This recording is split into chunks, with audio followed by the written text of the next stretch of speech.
మరి దేవుని కృప ద్వారా మనం ఇప్పుడు క్షేమంగా ఉండి ఆయన పాద సన్నిధానంలో చేరి ఆయనను ఆరాధించే భాగ్యం ప్రభు దయచేసి ఉంటున్నాడు. దేవుని సన్నిధిలో కనబడటానికి ఎవరు ఇష్టపడతారో వారందరూ కూడా దేవుని చేత ఆశీర్వదింపబడినటువంటి వారుగా ఉంటారు. మరి ప్రతి వారం కూడా ప్రభు సన్నిధానంలో మనం కనబడినప్పుడు దేవునికి మనము జ్ఞాపకంలో ఉంటాం. కానీ దేవునికి మనకుండేటువంటి పరస్పర సంబంధం అంతకంటే శ్రేష్టమైనటువంటిది. దేవుని బిడ్డలు దైవ స్థలంలో చేరి ఆయనను స్తుతించి ఆరాధించినప్పుడు మనము ఆయనకు ఇష్టలంగా మారిపోతాం. నిర్లక్ష్యం చేస్తే ఆయన కూడా మనలను నిర్లక్ష్యం చేయవచ్చు. మనము ఆయన చిత్తాన్ని వెదికినట్లయితే మనము ఏ విధంగా జీవించాలో ఆయన మనకు నడుపుదల అనుగ్రహిస్తాడని మనము గుర్తించుకోవాల్సినటువంటి విషయం. కాబట్టి ప్రభు పాద సన్నిధి చాలా శ్రేష్టమైనటువంటిది. అది ఒక దినము ప్రభు సన్నిధానంలో గడపటం 1000 దినాల కంటే శ్రేష్టమైనటువంటిది అని దేవుని వాక్యం 84వ కీర్తనలో మనకు తెలిసినటువంటిదే. అందుకొరకని ఈ విలువైనటువంటిది అంటే 1000 దినములు అనంటే మీరు ఎంతనో మీకు బాగా లెక్కలవచ్చు. అంటే అంత విలువైనటువంటిది అన్నట్టు ప్రభు పాద సన్నిధానంలో మనం గడిపేది. ఎవరు కూడా నిర్లక్ష్యం చేయవద్దు. దేవుని సన్నిధిలో కనబడాలి. దేవుని బిడ్డలు ఈ విషయాల్లో జాగరూకత కలిగి ఉండాలని ప్రభు పేరట తెలియపరుస్తూ ఉంటున్నాం. ఇక్కడ మనము చాలా విషయాలు అబ్రాహాము గురించి చూస్తూ వస్తున్నాము. అబ్రాహాంలో చాలా ప్రత్యేకతలు ఉన్నాయి. ఆయన దేవుణ్ణి మొదట ప్రేమించి ఆయనకు లోబడినటువంటి వ్యక్తి. దేవుని యందు భక్తి విశ్వాసం కలిగి దేనికైనా సిద్ధంగా ఉండేటువంటి వ్యక్తి ఎవరు అనంటే అబ్రాహామే. అందుకొరకని దేవుడు అబ్రాహాం అనంటే చాలా ఆయనకు ఇష్టం కాబట్టి ఆయనకు స్నేహితుడు అని దేవుడు ఎన్నిక చేసుకున్నాడు. దేవునికి స్నేహితులు, ఆయనను ప్రేమించేటువంటి వారందరూ కూడా ఆయనకు స్నేహితులని మనము గుర్తుంచుకోవలసినటువంటిది. దేవుడు మనలను ప్రేమించాలంటే మొట్టమొదట మన ప్రేమ పరస్పరంగా ఒకరికి ఆ విధంగా జరగాలంటే మనము మొదట దేవుణ్ణి ప్రేమించేటువంటి వారంగా ఉండవలసింది. ఇక్కడ దేవుడు అబ్రాహామును దర్శిస్తున్నాడు. చాలాసార్లు ఆయనకు కనబడుతూ నేను నిన్ను ఆశీర్వదిస్తాను, ఆకాశ నక్షత్రాల వలె సముద్రపు ఇసుక వలె ఆశీర్వదిస్తాను అని ఆ మాటలు మాటికి అవన్నీ జ్ఞాపకంలో చేస్తూ ఉంటాడు ప్రభు. అబ్రాహాము కూడా వాటన్నిటినీ చాలా లోతైనటువంటి తన హృదయంలో దాచిపెట్టుకుంటూ ఉంటాడు. అందుకొరకే ఈ దేవుని యొక్క ప్రేమ ఆయనలో ఉంటుంది. ఆయన దేవుణ్ణి బహుగా ప్రేమిస్తూ ఉంటున్నాడు. సరే, ఇక్కడ ఈ వాక్య భాగంలో మనం చూస్తే ఇంతకు ముందు 4 రాజులు 5 రాజులను ఓడించి వారి ధనమంతా కూడా దోచుకొని పోయినట్లుగా ఆ ఆదికాండం 14వ అధ్యాయంలో మనము చూడవచ్చు. అక్కడనే లోతు ఉన్నాడు. లోతు బాగా ధనం మీద ఆశలు పెట్టుకుని అక్కడికి వెళ్ళినందువల్ల ఆయనకు ఉండేటువంటి ధనము సమస్తం కూడా దోచుకొని వాళ్ళను కూడా తరుముకొని వాళ్ళను తీసుకుని వెళ్ళిపోయి ఉన్నారు.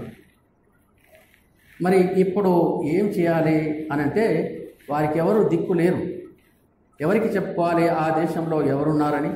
ఎవరు విడిపించేటువంటి వారు ఉన్నారు? ఆ ఉన్నటువంటి వారందరి యొక్క ఆస్తిపాస్తులన్నీ దోచుకొని వెళ్ళిపోయి ఉంటున్నారు, కొనిపోబడి ఉంటున్నారు. అట్లయితే ఇప్పుడు ఎవరు సహాయం చేయాలి? అబ్రాహామును వదిలిపెట్టడం ద్వారా వారు దిక్కులేనటువంటి వారుగా అయిపోయి ఉన్నారు.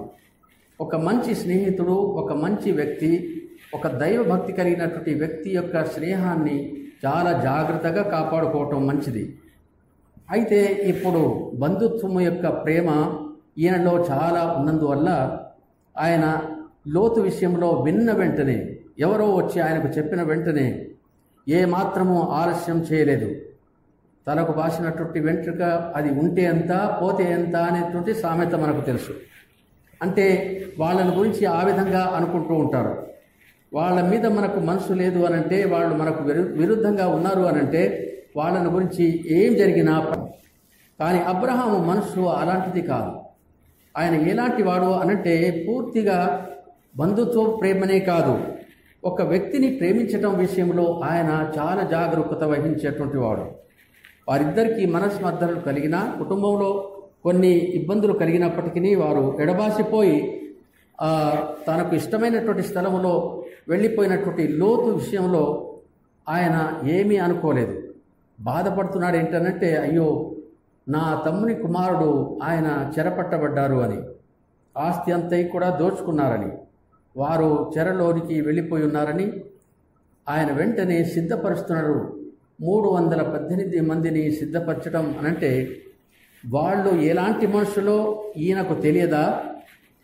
4 రాజులు అనంటే వాళ్ళు 5 రాజులను ఓడించి తరిమివేసి, సొదొమ గొమొర్రా రాజులను కూడా తరిమివేసి వారి ఆస్తి అంతటినీ కూడా తీసుకొని చాలామందిని చెరగొనిపోయినటువంటి ఆ బలవంతులైనటువంటి రాజులు వాళ్ళ ఎదుట ఈ అబ్రహాము 318 మందితో పోతే అది ఎంత ధైర్యం కావాలి అబ్రహాముకు? ఆయనకు ఉండేటువంటి ధైర్యం కాదది.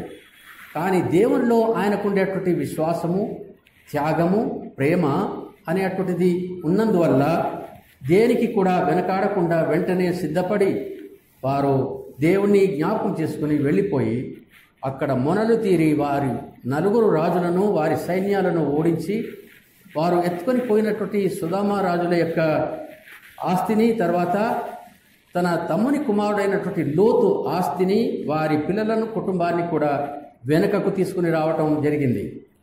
అంటే ఇక్కడ మనము గుర్తించవలసింది ఏంటంటే, అబ్రహాము ఎప్పుడు కూడా తన సొంత శక్తి మీద ఆధారపడేటువంటి వాడు కాడు అని. ఏనాటికైనా ఏ పరిస్థితికైనా దేవుని మీద ఆధారపడి చూడండి, దేవుడు తప్పకుండా మనకు సహాయం చేస్తాడు. ఆరోగ్యం విషయంలోనైనా, లేకపోతే ఆర్థిక పరంగానైనా, లేదా మన మనసుకు నెమ్మది లేని పరిస్థితుల్లో ఉన్నా, లేదా మన కుటుంబంలో ఏదో ఒకటి సంభవించినా, అన్ని పరిస్థితుల్లో దేవునితో మనము చక్కగా ఉన్నట్లయితే ఆయన ప్రతిదీ కూడా సరిచేయడానికి సమర్థుడు అని అబ్రహాము నమ్మకం ఉంచుకున్నాడు. మనం కూడా అబ్రహాము వలెనే నమ్మకంగా ఉన్నట్లయితే మనం కూడా అన్నిటిలో జయం పొంది సాతానును మన పాదముల క్రింద తొక్కివేసేటువంటి శక్తి ఆయన మనకు అనుగ్రహిస్తాడు. శత్రువులు ఎంత బలవంతులైనా, ఆరితేరినటువంటి వారైనా, అబ్రహాము సంబంధమైనటువంటి ఈ 318 మందికి ఏమైనా సర్వాంగ కవచాలు ఉన్నాయా, లేకపోతే వాళ్లకు డాళ్ళు, కత్తులు, కటార్లు అన్నీ ఉన్నాయా అనంటే అవి ఏవైనా ఉన్నాయా అని అంటే అనుమానమే. మరి వాటితో ఏమీ లేకుండా ఆ రీతిగా పూర్తిగా దేవుని మీద ఆధారపడిపోయినందువల్ల విజయం సాధించడానికి అవకాశం కలిగింది. వారందరినీ తరిమివేసి వారు ఎత్తుకొని పోయినటువంటి ఆ వస్తువులన్నీ, ధనమంతటినీ, వారి వారి మనుషులను అందరినీ కూడా వెనుకకు తీసుకుని రావటం జరిగింది. ఇప్పుడు దేవుడే దిగి వస్తున్నాడు. అబ్రహాము దగ్గరికి దేవుడు దిగి వస్తున్నాడు. ఆ దేవునికి ఆ రోజుల్లో పెట్టబడినటువంటి పేరు ఈ విధంగా ఉంది. ఏంటి అనంటే, అసలు ఈ 14వ అధ్యాయంలో మనం చూసినట్లయితే షాలేము రాజైన మెల్కీసెదెకు అనేటువంటి ఆయన ఈయనను దర్శించడానికి వస్తున్నాడు. అబ్రహాము విషయంలో ప్రతి స్థలంలో, ప్రతి చోట కూడా చాలా సంతోషం కలుగుతుంది దేవునికి. అందుకొరకనే ఇప్పుడు దేవుడు దర్శించడానికి ఈ దగ్గరికి వస్తూ ఉన్నాడు. విజయం సాధించడం జరిగింది. ఆ రాజు అన్నాడు, అంతా ఉంచుకో అబ్రహాం, కానీ నాకు నా మనుషులను మాత్రం ఇచ్చేయమని. సొదొమ రాజు అనంటే, వద్దు, నీది ఒక్క నూలు పోగు కూడా నేను తీసుకోను అని వారిని పంపించడం, వారి ఆస్తి అంతా వారికి తిరిగి ఇచ్చేయడం జరిగింది. అంటే ఎంత బలవంతుడు దేవునిలో అనంటే దీని ద్వారా మనకు అర్థమవుతుంది. ఇప్పుడు దేవుడు ఆయన దగ్గరికి దిగి వస్తున్నాడు. ఆయనకు ఆ రోజుల్లో ఏం పేరు అనంటే షాలేము రాజైన మెల్కీసెదెకు అని ఉంది.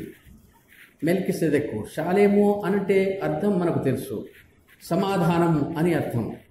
అంటే సమాధాన పట్టడానికి రాజు ఈయన.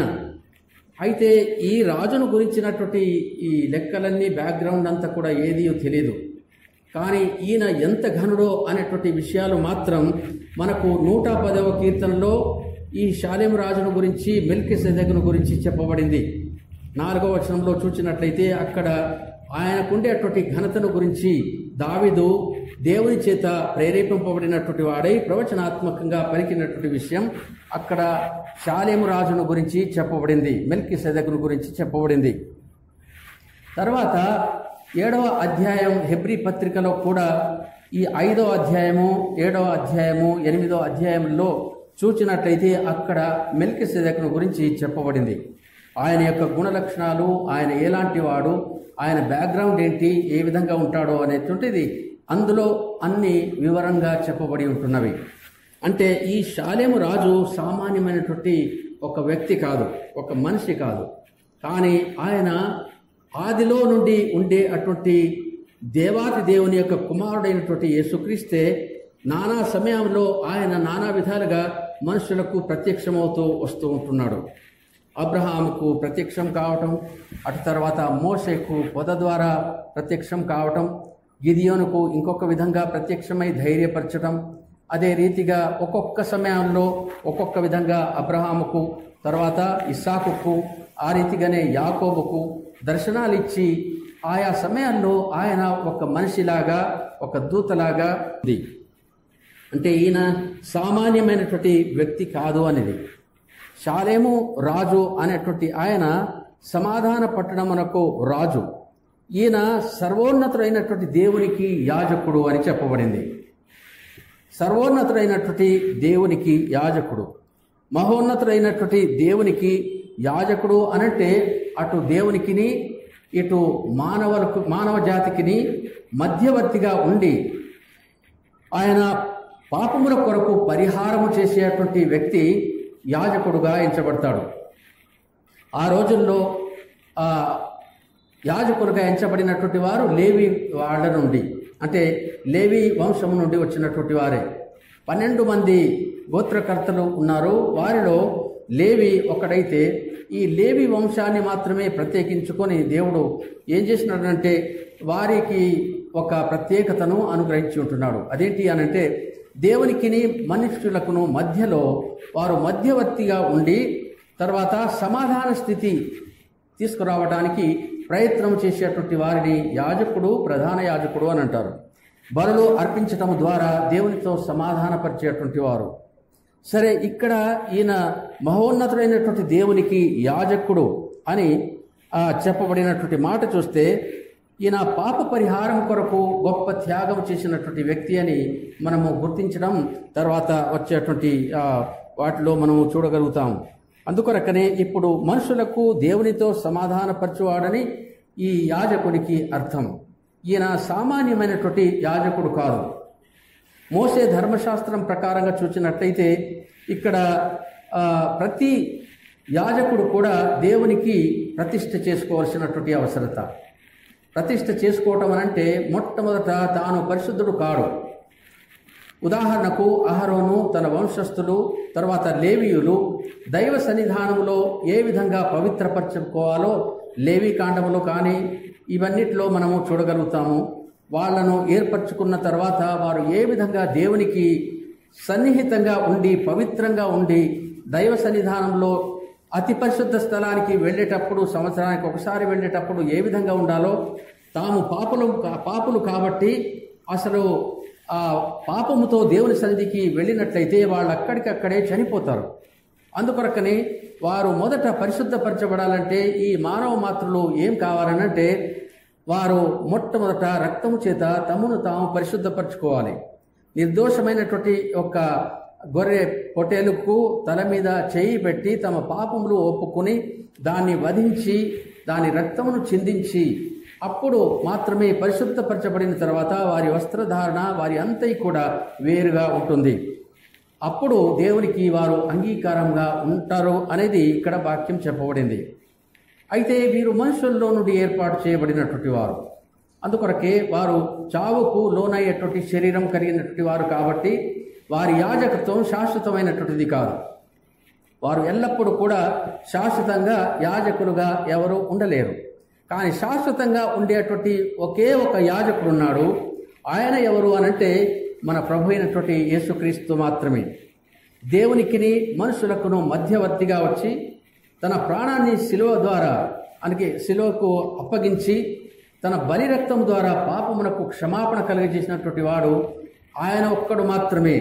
శాశ్వతంగా పాపమును పరిహరించగలిగేటువంటి వ్యక్తి ఈయన ఒక్కడు మాత్రమే, యేసుక్రీస్తు మాత్రమే. కాబట్టి ఈయనను మించినటువంటి యాజకుడు ప్రపంచంలో ఎవరూ లేరు.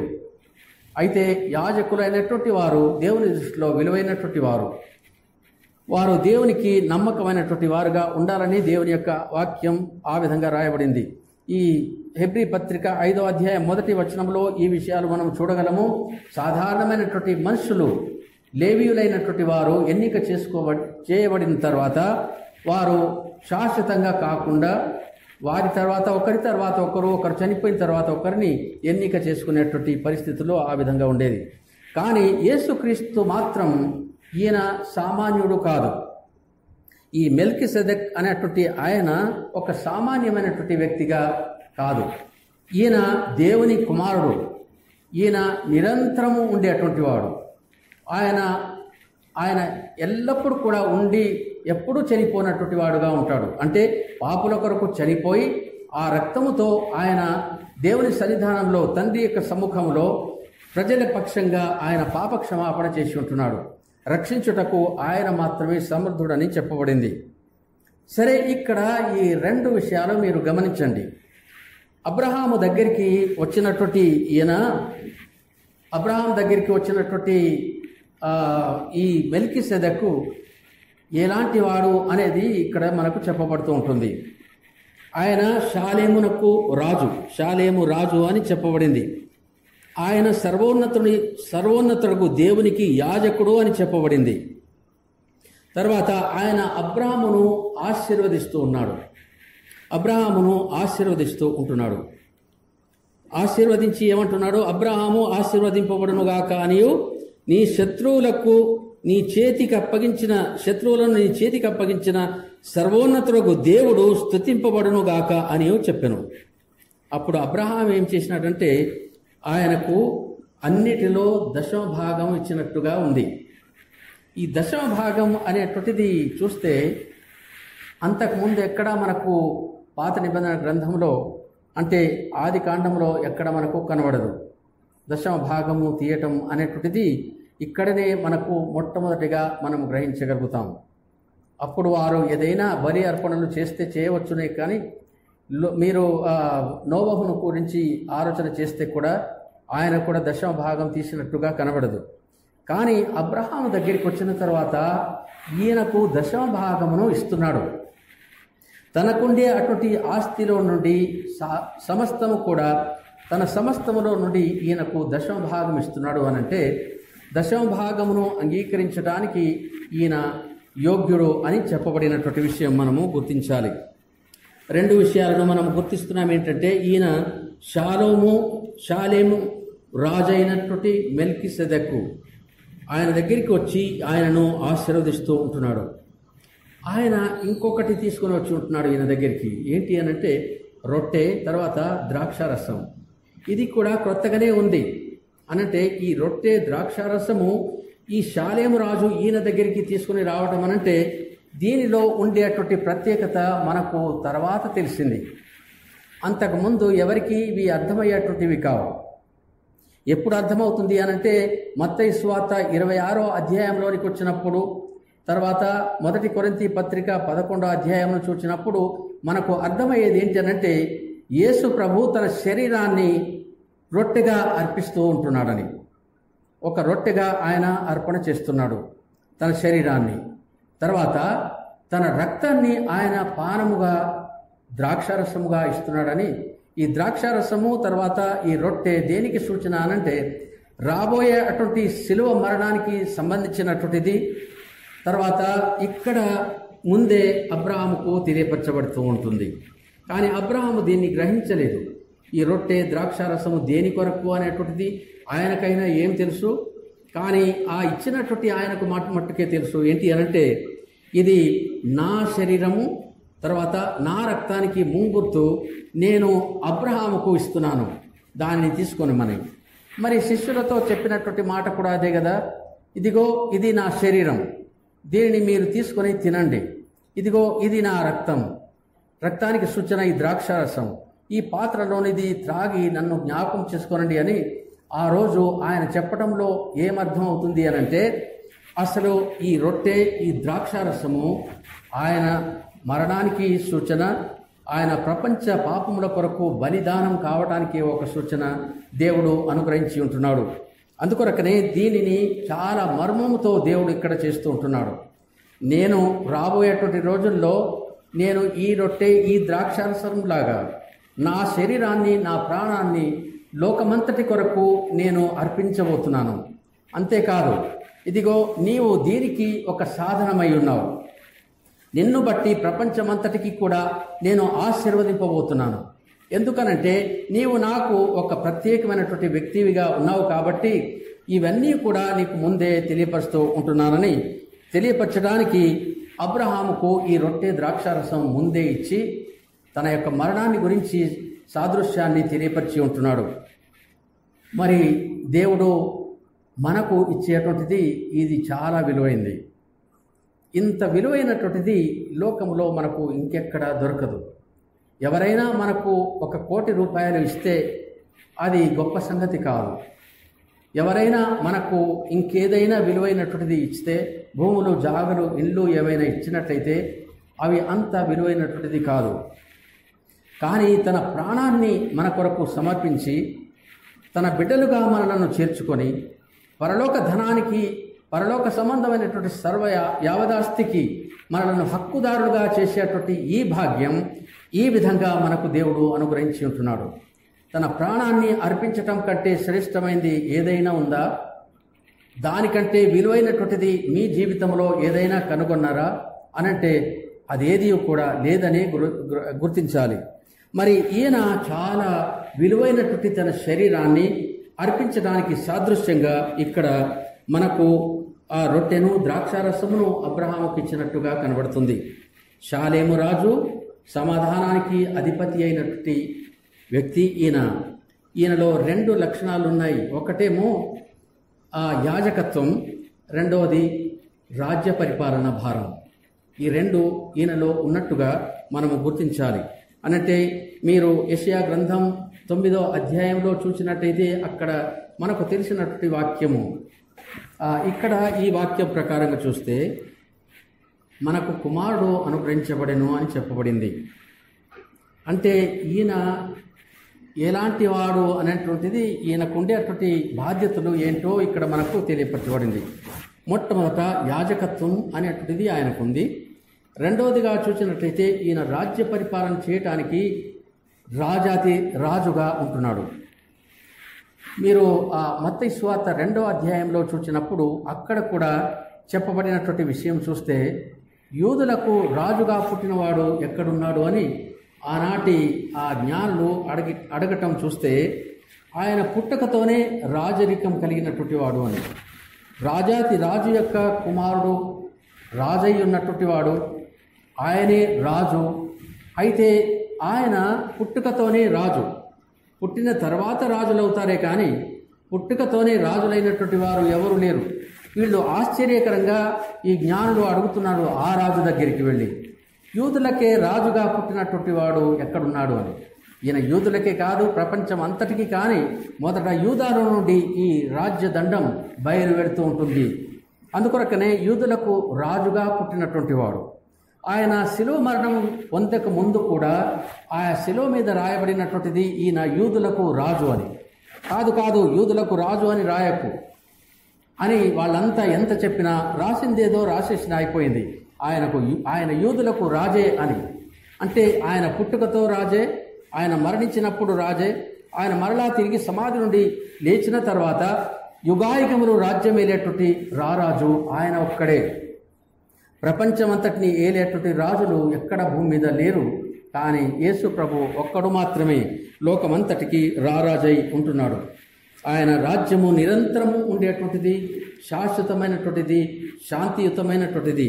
అందుకొరకనే ఈయన ఈ 2 బిరుదులు ఈయనకు ఉన్నాయి. ఒకటి యాజకత్వం. యాజకత్వం దేనికి అనంటే మనకు దేవునికి మధ్యవర్తిగా ఉండి మన కొరకు విజ్ఞాపన చేసేటువంటి వాడు అని 7వ అధ్యాయం అంటే హెబ్రీ పత్రిక 7వ అధ్యాయంలో మనకు చెప్పబడింది. ఆయన ఎలాంటి గుణ లక్షణాలు కలిగి ఉన్నాడో అనేది ఆ భాగం అంతా కూడా మీరు చదివితే ఆశ్చర్యం వేస్తూ ఉంటుంది. ఇవన్నీ ఇప్పుడు చదవలేము. అయితే నిజానికి చూసినట్లయితే ఆయన ఎలాంటి రాజో, ఎటువంటి యాజకుడో ఈ ప్రపంచంలో ఆయన వంటి వారు ఎవరు కూడా లేరు అనేది గుర్తించాలి. సరే, ఇక్కడ అబ్రహాము ఆయనకు విలువైనటువంటిది ఇస్తున్నాడు. ఆ విలువైనటువంటిది ఏంటి అనంటే తన దశమ భాగం, తనకుండేటువంటి సమస్తంలో దశమ భాగం. మనం కూడా దశమ భాగం తీస్తూ ఉంటాము. దేవునికి సమర్పణ చేయటం, దశమ భాగం ఇవ్వటం అది మంచిది. దేవునికి విలువైనటువంటి దానిని ఇచ్చినట్లయితే అది దేవుడు దానికి ప్రతిఫలం మనకు అనుగ్రహిస్తాడు. బీదవాళ్ళు కావచ్చు, ధనికులు కావచ్చు, ఏదైనా తనకుండే అటువంటిది దశమ భాగంగానో కానుక రూపంలోనో ఇస్తే దేవుడు వారిని ఆశీర్వదిస్తాడు. బీద విధవరాలు 2 కాసులు ఇచ్చింది, కానీ దేవుడు ఆమెను అందరికంటే ఎక్కువగా ఆశీర్వదించి పరలోక ధనాన్ని పెంచి ఉంటున్నాడు.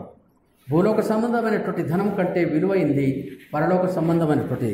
భూలోక ధనము చాలాసార్లు మనకు గర్వానికి, అతిశయానికి కారణం చేస్తుంది. కానీ దేవుని సంబంధమైనటువంటి ధనము మనలను దీనులనుగా చేసి మనలను మనము తగ్గించుకొని దాని కొరకు వెయిట్ చేసేటువంటి వారినిగా చేస్తూ ఉంటుంది. అందుకొరకనే ఇది చాలా విలువైనటువంటిది. అబ్రహాముకు సమర్పణ గుణము ఉంది, లోబడే గుణం ఉంది, ప్రేమ తత్వం ఉంది, సత్క్రియలు ఆయనలో చాలా ఉన్నవి. తర్వాత ఇతరులకు మేలు చేసేటువంటి గుణ లక్షణాలు ఉన్నాయి. దానితో పాటు ఆయన దేవునికి తన్ను తాను సమర్పించుకునేటువంటి విధంలో ఆయన దశమ భాగమును కూడా ఇవ్వటం జరుగుతుంది. మనకేదైనా ఉంది అనంటే దాన్ని విలువైనటువంటి దానిగా దేవునికి సమర్పించడం చాలా ముఖ్యమైనటువంటిది. దేవుణ్ణి ఎప్పుడు కూడా కించపరిచినట్టుగా మన దశమ భాగంలో లేక మనం అర్పించేటువంటి కానుకలో అవి చాలా జాగ్రత్తగా ఉండాలి. ఆ రోజుల్లో వాళ్ళు కుంటి వాటిని, గుడ్డి వాటిని, మంచివి ఉన్నా కానీ మలాకిలో చూసినట్లయితే అర్పణలు ఇచ్చేటువంటివి ఈ నడవలేనటువంటివి, బక్క చిక్కిపోయినటువంటివి, కింద రాలిపోయేటువంటి స్థితిలో ఉండేటువంటి వాటిని తీసుకుని వచ్చి దేవునికి అర్పించడానికి వస్తే దేవునికి కోపం వచ్చింది. అంటే దేవునికి అలాంటివి ఇవ్వటం ద్వారా ఆయనను అవమానపరిచినట్టుగా ఉంటుంది. దేవుడు బలులను కోరడు, కానీ వారి హృదయం ఏ విధంగా ఉందో దాని ద్వారా అర్థమైపోతూ ఉంటుంది. కాబట్టి శ్రేష్టమైనటువంటి దానిని మనము దేవునికి ఎప్పుడైతే ఇస్తామో అప్పుడు ఆయన శ్రేష్టమైనటువంటిది మనకు అనుగ్రహిస్తాడు. ఏదైనా సరే దేవునికి హృదయపూర్వకంగా, సణుగులు కాకుండా హృదయపూర్వకంగా గనక మనం ఇచ్చినట్లయితే, పేరు కొరకు కాక దేవుని మహిమ కొరకు ఏదైనా చేసినట్లయితే దానిని దేవుడు ఆశీర్వాదకరంగా మార్చి ఇక్కడే కాకుండా అక్కడ మనలను ఆశీర్వదించేటువంటి శక్తివంతుడైనటువంటి దేవుడై ఉన్నాడని మనము గుర్తుంచుకోవాల్సినటువంటి విషయం పడినటువంటిది. నీవు దేవుని కొరకు ఏదైనా ఒక మంచి కార్యం చేసినట్లయితే నీకు, నీ తరానికి అది ఆశీర్వాదకరంగా ఉంటుంది అనేది. ఇక్కడ అబ్రహాము సమర్పణ చేసింది కూడా ఇది తరతరాల వరకు ఆశీర్వాదకరంగా మారింది. ఆయన పేరు మొట్టమొదటిసారిగా ఇక్కడ దశమ భాగం గురించి చెప్పబడినటువంటి విషయాలు ఉన్నాయి. కాబట్టి నమ్మకంగా మనము దేవునికి ఏదైనా సమర్పిస్తున్నామనంటే అది దేవునికి అంగీకారమైనటువంటి విధంగా సమర్పించినట్లయితే దేవుడు అంతకంటే విలువైనటువంటి దానిని మనకు అనుగ్రహిస్తాడు. రక్షణార్థమైనటువంటిది రొట్టె ద్రాక్షారసం ఈయనకు ఆ రోజే అందింపబడినట్టుగా వాక్యం ఉంటుంది. దేవుని బిడ్డలారా, ఈ విషయాలు మనము గుర్తించుకున్నట్లయితే ఈ మెల్కిసెదెకు ఆనాడు మన కొరకు శిలువ మీద బలిగా అర్పించబడినటువంటి దేవుని కుమారుడు. ఆయన మనకు రక్షణార్థమైనటువంటి ఈ భాగ్యమును ప్రసాదించి మనకు మధ్యవర్తిగా ఉండి తండ్రి దగ్గర మనలను గురించి ఆయన విజ్ఞాపన చేస్తున్నాడని ఆ వాక్య భాగంలో మనము 7వ అధ్యాయంలో హెబ్రీ పత్రికలో చూస్తూ ఉంటున్నాం. నిరంతరము ఉండేటువంటి యాజకత్వం ఈయనకు ఉంది. తర్వాత ఆయన నిరంతరము రాజాతి రాజై ఉంటున్నాడు. ఆ రాజు, ఆ యాజకుడు మనకు అతి ప్రియమైనటువంటి వాడు. మనము ఆయన దగ్గరికి వెళ్ళిన తర్వాత ఆయన సమస్తాన్ని ప్రేమించి మనకు అనుగ్రహించేటువంటి దేవాతి దేవునికి మనం హృదయపూర్వకంగా కృతజ్ఞతాస్తుతులు చెల్లించి ఆయన మహిమ కొరకు జీవించాలని కోరుతూ ఈ వాక్యాన్ని ముగిస్తూ ఉంటున్నాను. దేవుడి వాక్యాన్ని మనందరికీ ఆశీర్వాదకరంగా మార్చునుగాక. ఆమేన్.